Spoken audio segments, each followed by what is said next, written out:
Huwag tango na ang multa sa mga taong masakpan nga dili mag-face mask sa lalawigan sa Sugbo.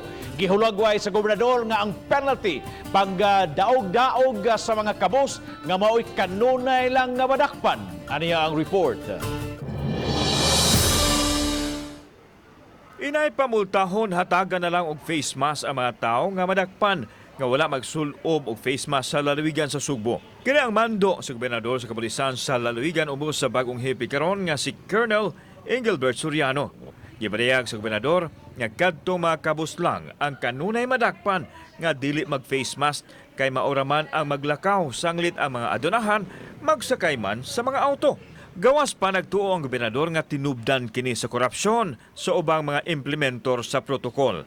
Ang ato lang hangyo nga dili na in town multahan ang kadtong mga nanghidakpan kay 9 times out of 10 ang pangdakpon kadto in town mga kabus nga halos wa nagali ipalit og bugas.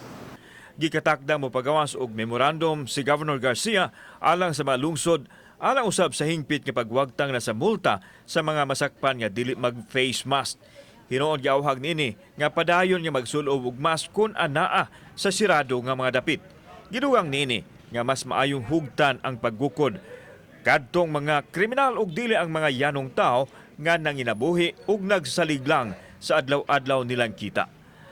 Ang atong panggukdon katong mga klarong kriminal,